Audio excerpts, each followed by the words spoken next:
एक बात बताएं, उसने अपनी बहन देवकी के विवाह के लिए वर बहुत अच्छा खोजा। इसको वसुदेव जी को, क्योंकि उसके सहपाठी थे, वो जानता था। चोरी लोग जब चोरी करते हैं ना, और चोरी किया हुआ सामान एक जगह ला करके रखते हैं, उसके बाद में जब बांटने लगते हैं तो कहते हैं ईमानदारी से बांटना। धर्म की जरूरत उनको भी पड़ती है जो चोरी करते हैं, वो भी कहते हैं ईमानदारी। अपने तो ईमानदारी करके लाए नहीं, कहते अब ईमानदारी कर। खुद तो आस्तिक नहीं है, लेकिन उसने वो ये जानता था कि दुनिया में सुखी आस्तिक व्यक्ति ही होता, इसलिए उसने सोचा अगर मुझे अपनी बहन को सुखी करना है तो ऐसे धर्मपरायण व्यक्ति के साथ में विवाह कर। वसुदेव श्री वसुदेव जी महाराज कैसे हैं का विशुद्ध सत्यम तवधाम संत। उनका चित्त, उनकी बुद्धि जो है विशुद्ध है। और देवकी सा देवकी सर्वजगन्निवास है। देवकी ऐसी है जिसकी मति देवमयी है। भगवान उसके अंतःकरण में रहते हैं। भगवान ऐसे ही पति पत्नी के घर में आते हैं जिनका दिल बुद्धि विशुद्ध होती है, आत्मा शुद्ध होती है। भगवान उन्हीं के यहां जन्म लेते। इतना धूमधाम से विवाह हुआ। जिस पथ पर देवकी और वसुदेव जी की विदा होनी थी, रथ चलना था, चारों तरफ सैकड़ों सैकड़ों पुलिस वाले हजारों खड़े हुए थे, मिलिट्री लगी हुई थी, पूरी सुसज्जा उसकी की गई थी। रास्ते में फूल बरसाए जा रहे थे। बहनें कह रही थी कि अगर भैया हो तो कंस की तरह, और भैया की प्रशंसा सुनकर के देवकी भी अत्यंत प्रसन्नता पूर्वक कंस पर रीझ रही थी। और यदि अभिमानी व्यक्ति की प्रशंसा की जाए ना तो और भी दिखावा करता है। जब कंस की प्रशंसा की गई तो फिर उसने कहा चलो एक नाटक और करते हैं, अभी लोग और जय बोलेंगे हमारे। कहा है रथ को रोको, देवकी मेरी बहन है, वसुदेव हमारे बहनों ही है, इसलिए इनके रथ को हम चलाएं। सारथी को उतारा और खुद बैठ गए।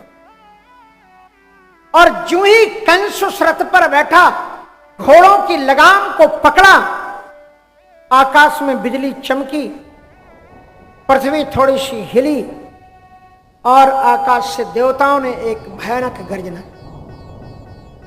पथि प्रगहिणम कंसम आभास्याहा शरीरवात् अस्यास्त्वामष्टमो गर्भो अंतायाम बिहसे बुधो। अरे मूर्ख अज्ञानी कंस, तू जिस बहन देवकी को लाड़ प्यार से विदा करने जा रहा है, इसी के 8वें पुत्र के द्वारा तेरी मौत होगी, इसी के 8वें पुत्र के द्वारा तेरी मौत होगी। इतना सुनते ही कंस आंखें लाल हो गई, रोंगटे खड़े हो गए, घोड़ों की चाबुक उससे छूट गई, एक छलांग लगा करके धरती पर आया। और जिस देवकी की सुरक्षा में उसने हजारों हजारों सैनिकों को लगा रखा था, नीचे उतरा, भयानक भ्रकुट के साथ में खड्ग पानी कचक गए। इस आवाज को सुनते ही इत्तिक्ता सखला पापा भुजानाम कुल पांचना भगनी में हन तुम्हारा था। अपनी बहन की हत्या करने का उसने दृढ़ निश्चय के साथ में कठोर हाथ बढ़े और अपनी बहन देवकी को जो आशीर्वाद जिस हाथ से दे रहा था उसकी चोटी पकड़ करके जमीन में खींच लिया और खड्ग पाने तलवार खींच। देवकी मैं तुम्हारा वध करूंगा। देवकी रोई विलखी कि भैया मेरा क्या दोष है, तुम्हारे दिए हुए आभूषण मैंने धारण कर रहा, तुम्हारे दिए हुए वस्त्र मैंने धारण, मैं वो बहन हूं जो हर रक्षा बंधन पर मैं आपको राखी मानती थी। कितना भी भैया रूठा हो, लेकिन बहन उसे मनाती है रक्षा बंधन के दिन कि भैया कम से कम आज तो मत रूठो, ये तुम क्या कर रहे हो। कितने बार मैंने तुमसे कहा होगा भैया मेरे राखी के बंधन को निभाना, क्या यही रक्षा बंधन। लेकिन जो स्वार्थ में डूबा हुआ व्यक्ति होता है उससे कुछ भी दिखलाई नहीं पड़ता। जब उसने तलवार खींची तो धर्म में स्थित वसुदेव जी महाराज उतरे। पीत वस्त्र उन्होंने पहना हुआ था, उन्होंने हाथ में ली हुई तलवार जिस हाथ में लिए थे उस हाथ को पकड़ लिया और कंस का काम डाउन, शांत करो, शांत। इस रागिनी गुणासूरैर भवान भोज यशस्करा सा कथम भगिनी हन्यात् प्रियमुदवाह पर्वणि। आपकी वीरताओं के चर्चे दुनिया में गाए जाते हैं कि आप इतने बड़े योद्धा हो। योद्धा तो किसी स्त्री पर शस्त्र नहीं उठाता और तुम अपनी बहन को मारने के लिए तैयार हो। का जिसकी कोख से मेरी मौत देने वाला बेटा पैदा हो रहा हो, मैं उसे जिंदा कैसे छोड़ दूं? वसुदेव जी महाराज ने कहा कि राजन एक बात तुम अच्छी तरह से समझ लो कि मृत्यु जन्म बताम वीर देहे न सह जाए। मृत्यु तो व्यक्ति के पैदा होने के साथ में ही आ जाती। एक बार नारद जी रास्ते से जा रहे थे, उन्हें एक कबूतर दिखलाई पड़ा, वो सिर लटका करके बैठा हुआ था। नारद जी ने पूछा उदास क्यों हो? महाराज थोड़ी देर पहले यमराज निकले यहां से और वो मुझे देख करके सिर हिला रहे थे, मुस्कुरा रहे थे। अब आप बताइए इसका मतलब क्या हुआ? नारद जी ने कहा इसका मतलब तो सीधा सा है, तुम्हारी मौत है। कहा महाराज मैं अभी मरना नहीं चाहता, किसी तरह से आप कृपा कर मुझे बचाओ। नारद जी ने कहा मैं प्रयत्न करता हूं। मंत्र के प्रभाव से गरुण जी को बुलाया नारद जी ने। गरुण जी ने कहा कि इस पक्षी को अपनी पीठ पर बैठा करके यहां से लाखों मील दूर छोड़ करके आओ,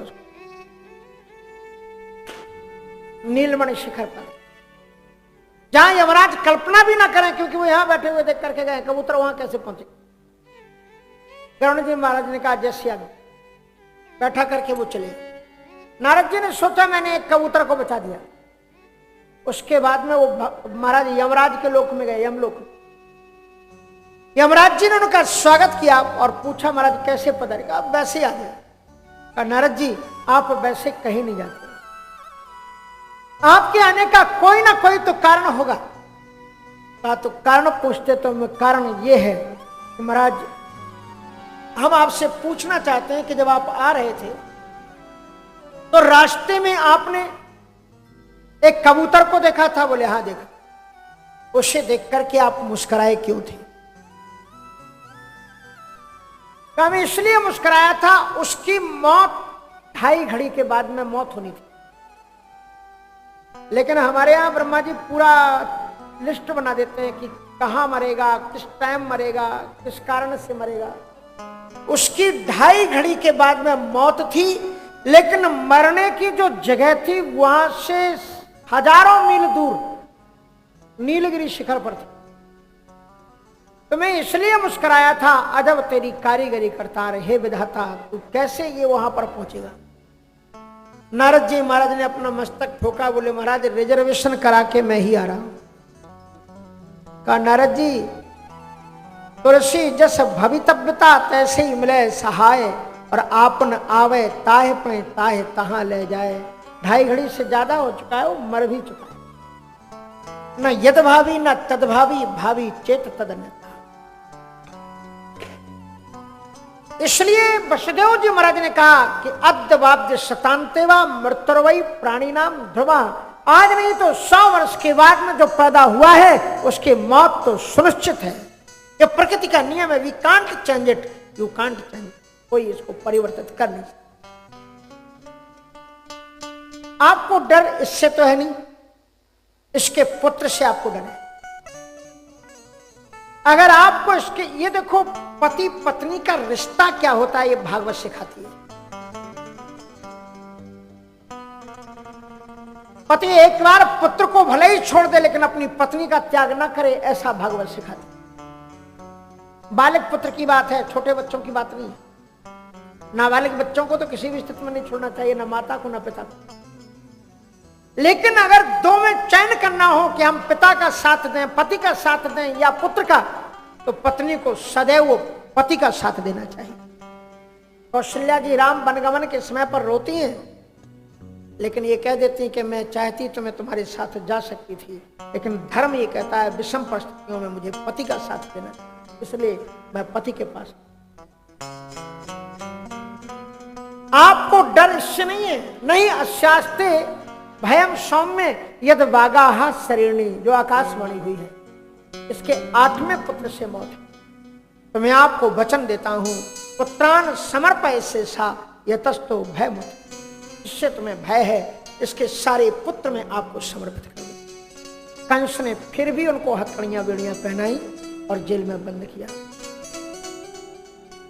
जेल में जाकर के जीवन में दुख आता है, जो दुख के क्षणों में भी धर्म का त्याग नहीं करते, ईश्वर में विश्वास बनाए रखते हैं, भगवान उन्हीं के यहां पर आते हैं।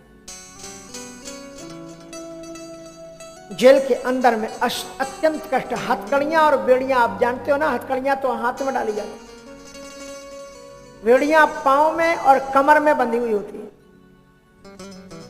एक राड ऊपर से होती है, घुटने के बाद में वो जुड़ी रहती है, घूम सकती है छल्ले के साथ में, और फिर कमर से उसे कसा जाता है। चलने में भी दिक्कत है, वहां पर है। और ऐसी विषम परिस्थितियों के बीच में भी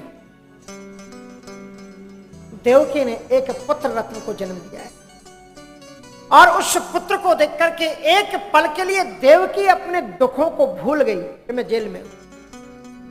आह्लाद, आनंद और उत्साह में, वात्सल में भर करके रो उठी, उसके आंचल से दुग्ध की धारा बह रही। इधर तो एक और देवकी प्रसन्न थी, लेकिन वसुदेव जी महाराज कोने में बैठ करके रो रहे। देवकी ने कहा कि आज तो खुशी का क्षण है, आप पिता बन गए। देखो इस पुत्र को, इसका मुख आपकी तरह, इसका हाथ बार बार आपकी ओर जा रहा है, मानो कि वो तुम्हारा आलिंगन चाहता है। वसुदेव जी महाराज और भी फूट फूट करके रोने लगे। कहा देवकी, विधना की गति बड़ी विचित्र है, तुम बड़ी भोली हो, तुम उस समय मुंह लटका के नीचे बैठी हुई थी, तुम्हें पता नहीं है तो मैंने तुम्हारी रक्षा कैसे की। मैंने तुम्हारे भाई को वचन दिया है, पुत्रान समर्पय से सा, इसके जो भी पुत्र होंगे मैं तुम्हें समर्पित कर दूंगा। इसलिए जिस पुत्र को काल के हाथ में जाना है, उसके प्रति आसक्ति करना अच्छा नहीं। आप अपने जीवन में नोट कर लेना, ज्यादा दुख उसी से मिलता है आप जिससे ज्यादा प्रेम करते हो, इसलिए इससे प्रेम मत। देवकी ने कहा ऐसा आप नहीं कर सकते, ये आपका पुत्र है, पिता का कर्तव्य होता है पुत्र की रक्षा करे। कहा देवकी, ये तुम क्यों भूल जाती हो, हम जेल में बंद हैं, पुलिस के पहरे चारों तरफ खड़े हुए, क्या कंस को पता नहीं लगेगा? बच्चा रोएगा, तुम कब तक छुपा करके जेल में रखोगे? रोती तड़पती देवकी के अंक से उन्होंने उस बच्चे को लिया। द्रौपदी देवकी चीख खा करके, पछाड़ खा करके जेल में गिर पड़ी। वसुदेव जी महाराज उस पुत्र को लेकर के रोते रोते राजा कंस के दरबार में पहुंचे। बैठे हुए राक्षस हंस रहे थे, तो देखो ये कैसा पिता है, खुद ही अपने बच्चे को मौत की गोद में ले आया। कंस ने जब उस बच्चे को देखा, कंस अप्रज था, उसे कोई संतान नहीं थी, उस बच्चे को देख करके वात्सल्य आ गया। उसने कहा वसुदेव, मौत तो मेरी 8वें पुत्र से हो, इस पुत्र से मुझे कोई भय नहीं है, इसलिए इस पुत्र को तुम ले जाओ, दे देना मौत, देवकी को दे देना, कह देना तुम्हारा भाई बड़ा दयालु है, तुम्हारे पुत्र को छोड़ो। वसुदेव जी महाराज उस पुत्र को लेकर के गए। इधर नारद जी महाराज का आगमन हुआ। अब नारद का अर्थ तो हिंदी वाले लोग ये करते हैं, जिसकी वाणी कभी रद्द ना हो, नारद, उसका नाम नारद, पर संस्कृत में है नारम ददाति स नारदा, जो नित्य निरंतर ज्ञान का वितरण करता रहता हो, उसका नाम नारद है। नारद जी महाराज लड़ाई झगड़े नहीं करा, किसी भी लड़ाई झगड़े को नारद जी को देखना, उसके पीछे का इतिहास फल बहुत अच्छा मिलेगा। अकारण कहीं झगड़े नहीं है। नारद जी को भगवान कहा गया है, भगवान के जो 24 अवतारों में भगवान नारद जी भगवान का है। नारद जी को साधारण मत। ऐसे महर्षि नारद जी वहां पर आ गए। कंस ने उनका मंगल समाचार पूछा, महाराज जी आप कैसे हैं? कहा तुम बड़े मूर्ख हो। कहा महाराज हम तो आपका कुशल मंगल पूछ रहे, आप कह रहे मूर्ख।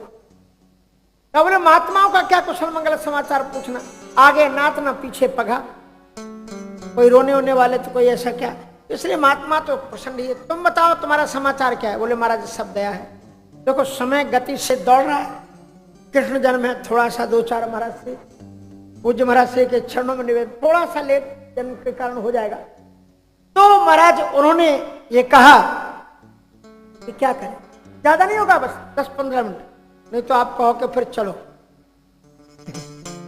एक जगह एक महाराज जी कथा सुना रहे थे, अब वो कथा बढ़ती जाए बढ़ती जाए बढ़ती जाए, तो श्रोता भी धीरे धीरे पीछे से उठते गए उठते गए उठते गए। केवल 4 लोग बचे, और 4 लोग जब बचे तो फिर बाद में उन्होंने धन्यवाद देना शुरू किया।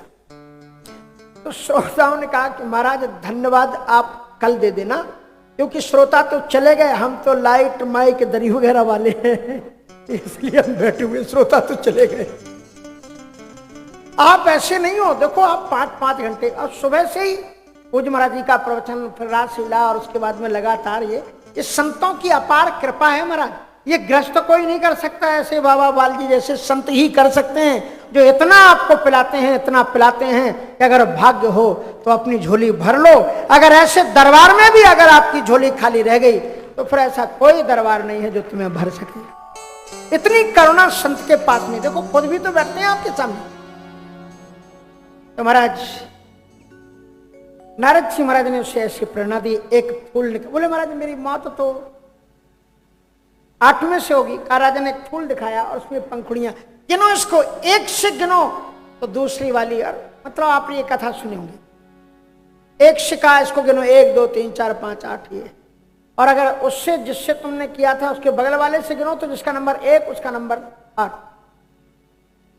इस गोलाकार कमल के फूल में हर एक पंखुड़ी पहली और हर एक 8। देवताओं का कोई भरोसा नहीं। महाराज बड़ी विभिन्न लीलाएं हैं। बाद में कंस को बड़ा गुस्सा आया और वो जेल में पहुंच गया, रोते तड़पते हुए महाराज देवकी और वसुदेव की गोद से उसने बच्चे को छीना, और उनके सामने देखते देखते पुत्र को पाषाण खंड में चट्टान टकरा कर उसकी मौत। जीवन में इससे बड़ा दुख क्या हो सकता है? माता पिता तड़प करके निकली और जमीन पर गिर पड़े। और इस प्रकार से एक पुत्र नहीं, 1 नहीं, 2 नहीं, 3 नहीं, 5 नहीं, 6 पुत्रों की उसने। 7वें गर्भ के रूप में साक्षात शेषनाग जी पधारे। तो भगवान अपि विश्वात्मा विदित्वा कंसजं भयम यदूनाम निज नाथानाम योग मायाम समाधिष्ठत्। जो भगवान सारी दुनिया का भय नष्ट करते हैं दुष्टों से, भगवान भी, भगवान अपने विश्वात्मा विदित्वा कंसजं भयम, कंस का भय उनको भी लगा। योग माया को बुलाया, कहा अब 7वें गर्भ के रूप में देवकी के गर्भ जो है वो साक्षात शेषनाग है, मेरे ही स्वरूप। आप इनको यहां से आकर्षित करके नंद बाबा की, जो वसुदेव की दूसरी पत्नी नंद बाबा के यहां पर हैं, उनके गर्भ में कितना अद्भुत विज्ञान था कि मां का ऑपरेशन हुआ, उस मां को पता ही नहीं लगा कि मेरा ऑपरेशन हो गया है, और जिस मां के गर्भ में स्थानांतरित किया गया उसको भी पता नहीं लगा, और दूसरे के गर्भ में जाकर के बच्चे को स्थानांतरित किया। और उसके 8वें गर्भ के रूप में साक्षात भगवान का आगमन हुआ है। लेकिन भगवान जब पधारे हैं उसके पहले भी बधाइयां हुई हैं, वहां पर देवताओं ने पहले ही आनंद मनाया। श्रीमद् भागवत में लिखा हुआ है श्रावण में ही आनंद मनाया। श्रावण रस बरसे धार ब्रह्म के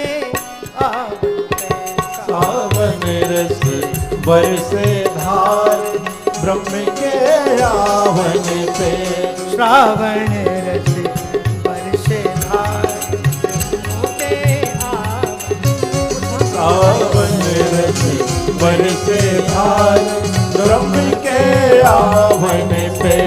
सखी गाओ मंगल चार के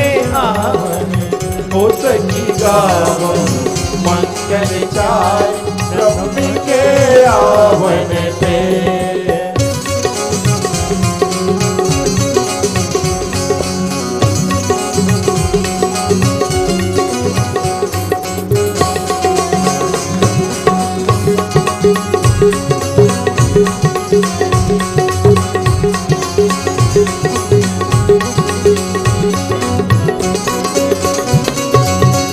आनंद ब्रह्म लोक में छायो, आनंद ब्रह्म लोक में छायो, सब देवन मिले मोद मनायो, सब देवन मिले मोद मनायो।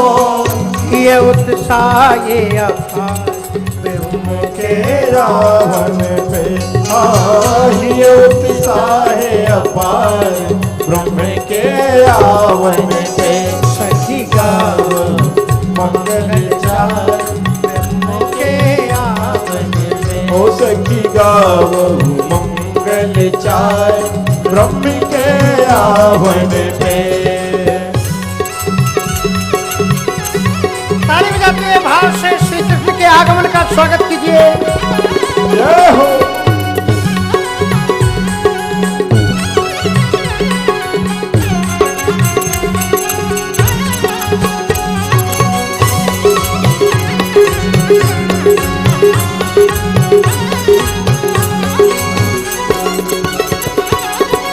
नाचहि गावहि देव बधूटी, नाचहि गाहि देव बधूटी, बार बार कुसुमांजलि छूटी, बार बार कुसुमांजलि छूटी। नाचहि गावहि देव बधूटी, नाचहि गावहि देव बधूटी, बार बार कुसुमांजलि छूटी, बार बार कुसुमांजलि छूटी। भयउ ब्रह्म अवतार ब्रह्म के रावण पे, भयो ब्रह्म अवतार ब्रह्म के रावण पे।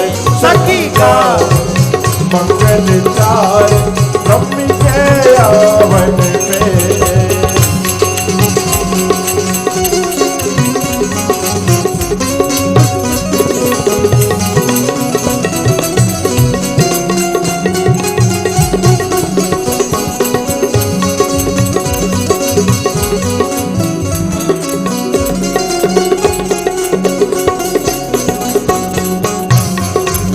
जय जय।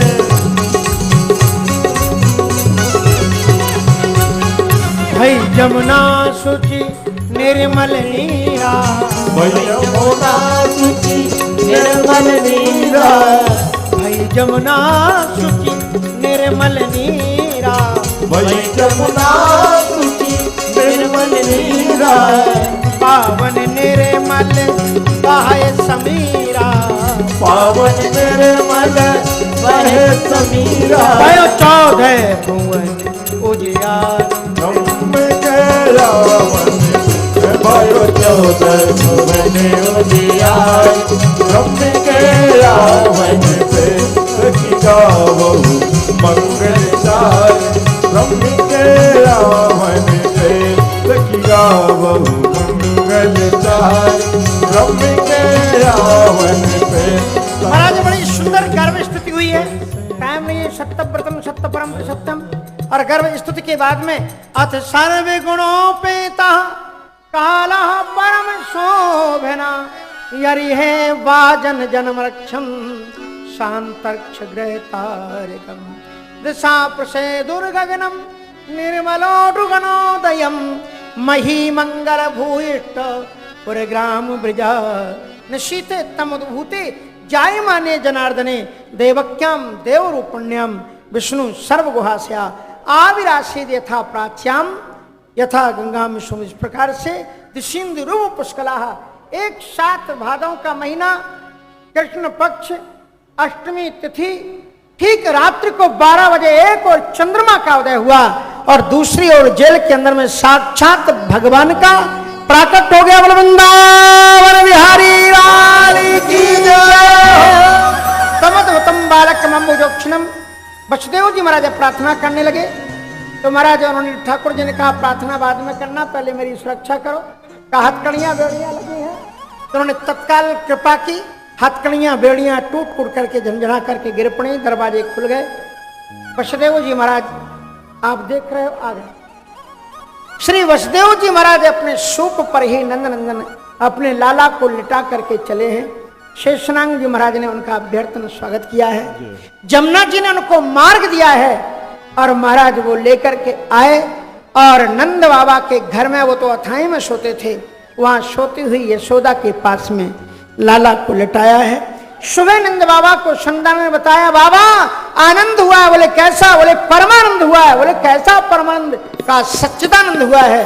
बोले सच्चिदानंद का मतलब? का बाबा आप पिताजी बन गए, आपके यहाँ लाला का जन्म हुआ है।